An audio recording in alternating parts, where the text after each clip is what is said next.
All right, so can you hear me now? Yes, yes, I can.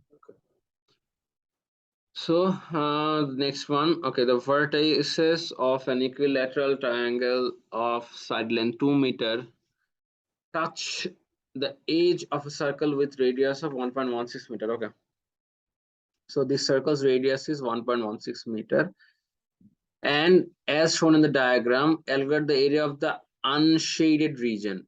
Okay, so side length means these are 2 meters. Okay, these are two. Okay, and the radius means these are like 1.16. Okay, so what do we have to calculate? We have to calculate the area of the unshaded region. Okay, so that means we could calculate the one of the areas of a triangle, and we can get the 1.16, that is okay. So we can get the value of the all three triangles by multiplying with 3, and then again we will be able to get the area of the unshaded region. So first of all, the easy part, the area of the circle would be pi times 1.16 squared. Okay, so we'll get a value. And for the area of the triangle, they have shown that you could use the like Pythagorean theorem to calculate the value. Okay, but I would suggest that you use the Heron's formula here. So that would be 2 Yeah. plus 1.16 plus 1.16 upon 2. You will get a value of s. Okay, so then the that will be root over s times s minus a times s minus b times s minus c. Okay, so that will be the value of the triangle.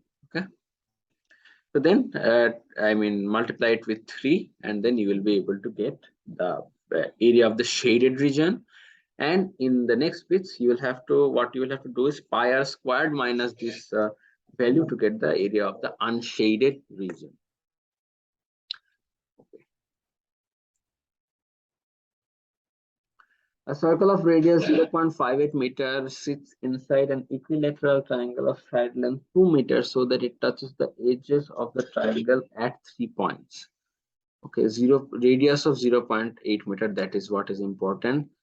And equilateral triangles side lengths as 2 meters so that it touches. Okay, if the circle represents an area of the triangle to be removed, how much area?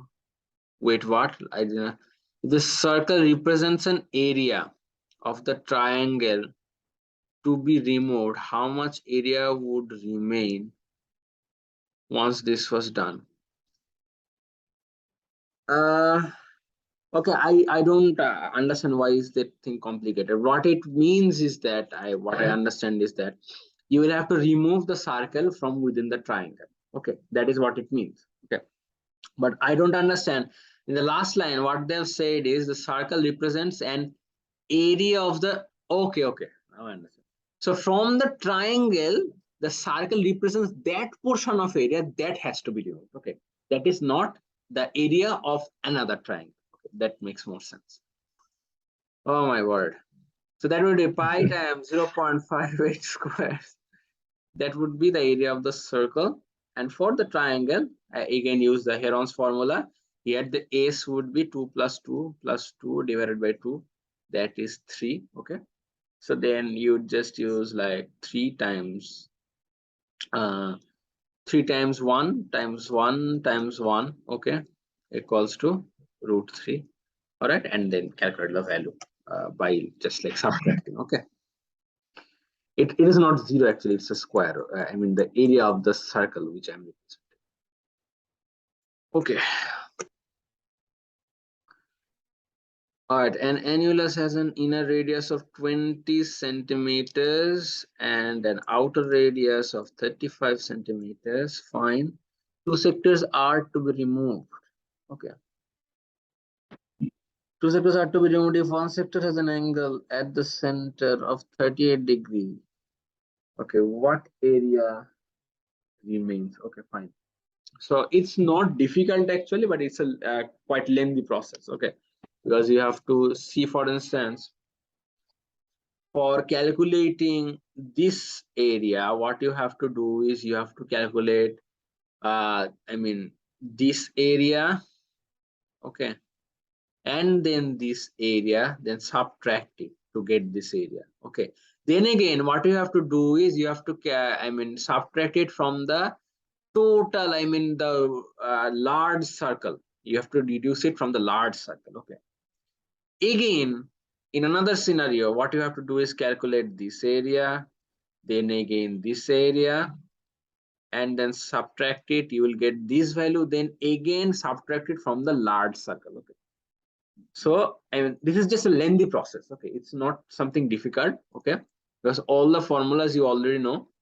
Say for instance, for the right side portions, these portions, what you will do is 38 upon 360 times 20 squared in one case, and in another case 38 times 360 times 35 squared. That is it. Nothing difficult here, okay. And again, 25 time divided by 360 times, that is what was it, 20 squared, right? Yes, 20 squared, yes, 20 squared, and then 38 times 360 multiplied by 20 squared. So that is very easy, okay. So just like you have to subtract and add in the proper manner. A trapezium is divided into 5 identical triangles of equal size with dimensions as shown in the diagram. Find the area and the perimeter of the shaded region. Very easy. I think you should be able to do it. So what you will do is calculate the area of one triangle and multiply with 5 to get the perimeter of the whole trapezium, and again calculate the area of one triangle and multiply with 3 to get the area of the unshaded, or maybe in case of shaded region, multiply with 2. Okay, understand? Tell me. Yes. Confusions? Okay, very good. So now let us just briefly start the next chapter. It's a very difficult chapter.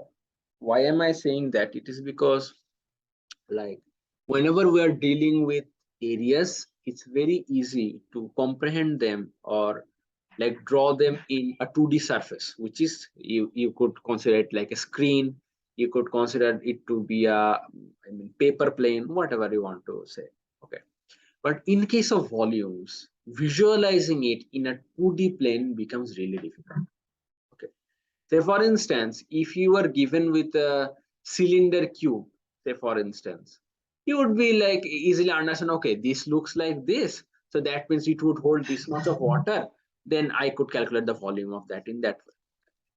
Or say for instance, if you are given a brick, okay, so okay, I can measure the sides of the bricks like this, like this, like this, and multiplying the height, the two sides, I can get the volume, okay.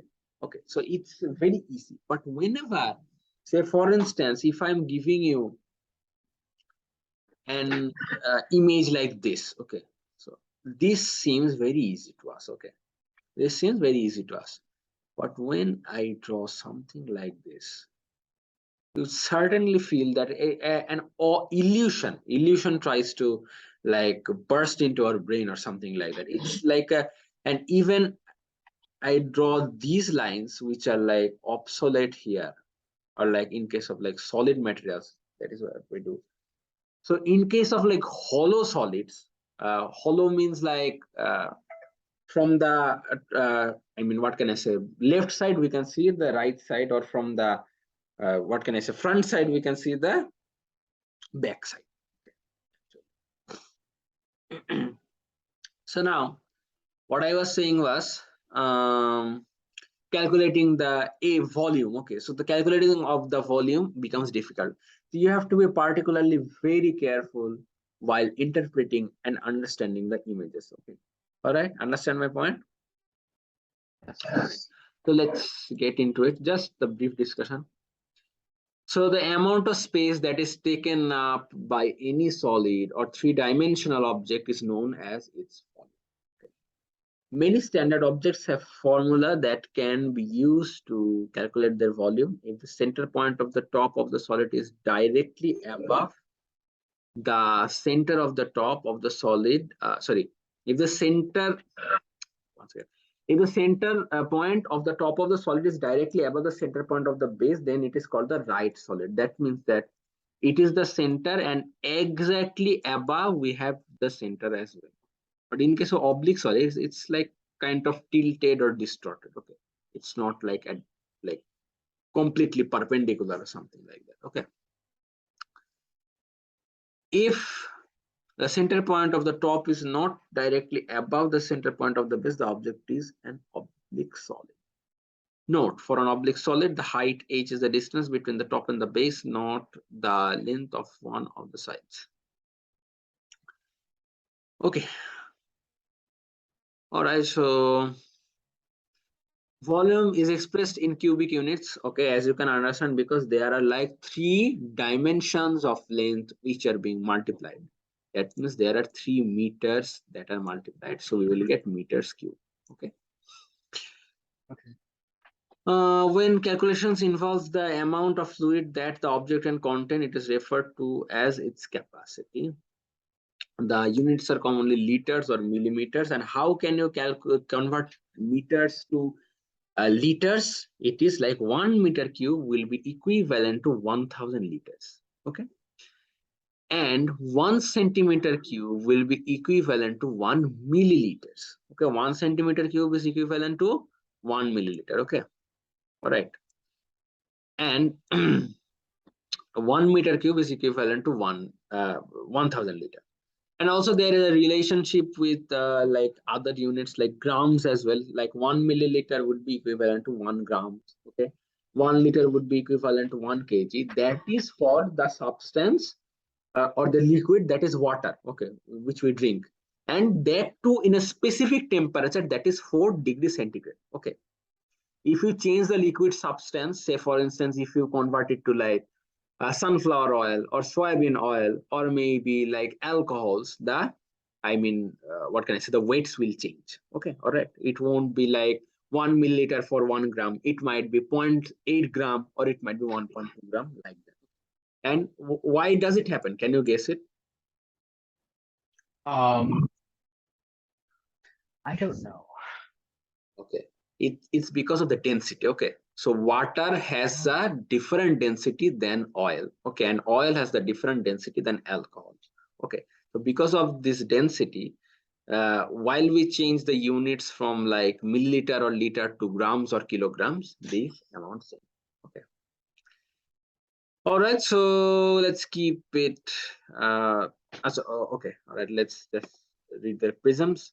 If a solid object has identical ends which are polygons joined by flat surfaces and the object's cross section is the same along its length, the object is a prism. Okay, most likely you have seen triangular based prisms. Okay, hexagonal based prisms are not commonly seen. Okay, so in case of doing any experiment with light, did you use prisms? Like, A bit, yeah. that is a prism. Okay, all right, so what do they have? They have like similar sort of bases at 2 sides, and the vertices of these bases are connected with straight lines. Okay, that is what it is, a prism in simpler words. And if you have to like write the definition, it's given here. Okay, and what is the area, volume? It would be the area of the base times the height.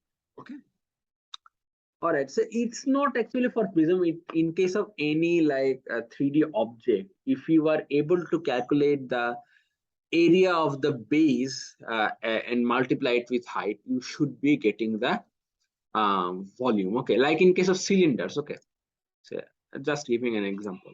So what is the base area for a cylinder? Do you know? Do you have any idea about cylinders? Pi squared. Pi squared. Okay, so if you multiply it with h, you will get the volume for cylinders as well. Okay, all right, so we will discuss about cylinders as well, I think, or I don't know if they are not part of your syllabus. Okay, we'll see. So we will continue it from here. These chapters are like really complex and geometric, and we can't go like within a second, so it's taking our time. No worries, everything you have to understand. It's good to understand. And when can you give me a time next? We can try tomorrow, Or at what time? 3 p.m. / 11 p.m. 11 a.m. Sorry. 11 a.m. Okay, that is Friday. Tomorrow is Friday, 11 a.m. or 3 p.m. Okay, fine. Friday, 11 a.m. or 3 p.m. All right. And sorry, I couldn't Yes. upload the recordings. I will try to provide Oh them. no, it's all right. Okay, Allah Hafiz. I'd love to see tomorrow.